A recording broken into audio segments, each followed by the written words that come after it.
And the only other thing I want to mention, and I haven't mentioned yet, is that I intend to go over every single argument out there that's used against the Sabbath. And trust me, I dare say I know 99.9% of them because I've been debating people for years on the Sabbath.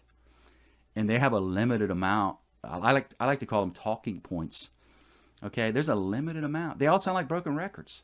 And let me tell you what, every one of their arguments crumbles at the least bit of scrutiny. And then, yeah, I'm talking about your big boys, okay? Of course, what's the biggest one out there? I'll tell you what the biggest one out there, and the one that you're going to hear from your pastor, it's, Colossians 2:16. Oh, that's a Sabbath killer. No, it's not. In fact, it is just the opposite. So yeah, I'm going to take on Colossians 2:16 and all the others. I could list them.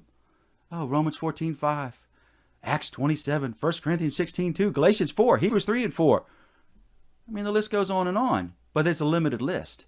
So yeah, I intend to go over every one of those arguments. Okay, this is preliminary stuff here. So if you're a lover of the truth, I encourage you to stick around because I'm going to show you why you're being lied to.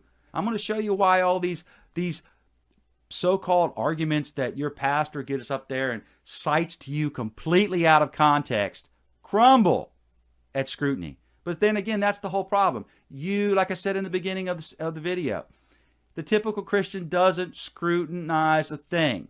No, on the contrary, they sit there and they suckle down garbage. You are suckling down garbage, Christian. And it's not just about the Sabbath. Lots of other things. Lots of fundamental things. Okay, but let me prove the Sabbath first. But I'm just telling you, you're suckling down nonsense. And you don't know it's nonsense because you know what? You find comfort in all the other people sitting around you. You know what they're doing? They're doing the same thing. They're suckling down nonsense, finding comfort that you're sitting over there. You're all sitting around suckling down nonsense. And I can think of no better example of nonsense than to teach you that one of the very 10 Commandments has been changed or done away with. Again, when I said earlier about being gullible, wake up. Are you that gullible? Really? I mean, I'm sorry. If I offend you, you know what? You need to be offended. You need to be offended. But you know what? If you're a lover of the truth, you're not offended at all. You're like, oh yeah, man, show me. Because I love the truth. I want to learn. Because that's the key. If you don't hunger and thirst for righteousness, if you don't hunger and thirst for the truth, if you don't have a love for the truth, the Most High is going to send you a delusion.